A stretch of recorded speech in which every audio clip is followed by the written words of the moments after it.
me suelen agarrar ciertos fliquitis, le decimos nosotros, ¿no es cierto?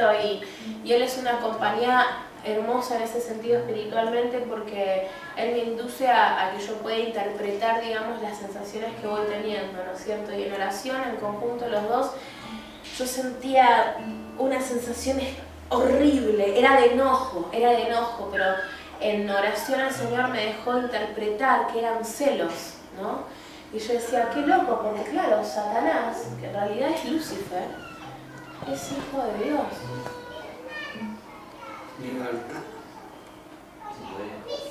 Es el hijo perdido. Entonces, claro, por eso los celos. Tiene celos de hijo el chabón, ¿no? Y esa bronca y ese odio de querer nuestra destrucción, pero más que nada para llamar la atención de su padre. Porque cuando el Señor reúne a los ángeles del cielo, cuando pasa lo del Job, Satanás se presenta porque responde a la autoridad. O sea, qué loco. Porque nada se escapa a la autoridad de Dios. ¡Nada! Y Satanás hace lo que se le permite. ¿Por qué? No es problema mío. ¿Por qué el Señor no es problema mío? Yo sé de qué lado tengo que estar. Eso lo sé seguro. Después el resto será problema sobrenatural entre ellos dos, realmente. Pero yo sé de qué lado quiero estar.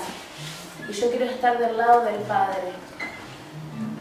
Entonces, bueno, quiero que cantemos esta canción. Realmente, quizás hasta circunstancias actuales que estemos pasando, pararnos enfrente de esas circunstancias en las que Satanás quiere aprovechar para que nos enfriemos, para que lo que sea, pero que nos apartemos de Dios, para que empecemos a armar preconceptos estúpidos, digamos, con respecto a Dios, que nos paremos ante esa circunstancia y volver a decir que el victorioso vive en nosotros y que no hay circunstancia, no vamos a permitir que ninguna circunstancia nos mueva de estar focalizados en el Padre. ¿Vamos, Dieguito?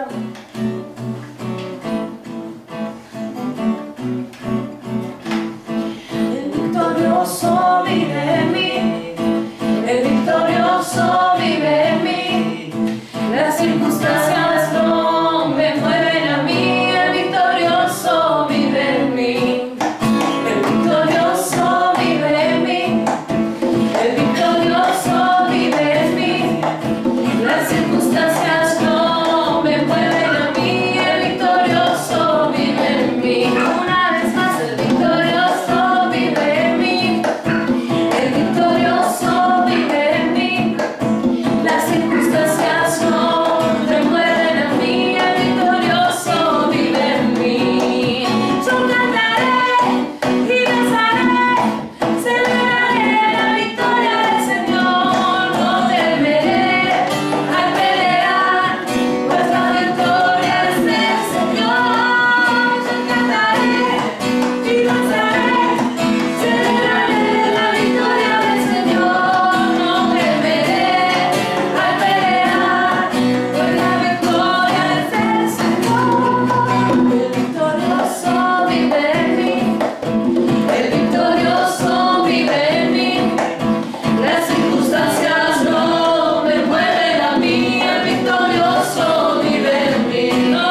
otro, chicos.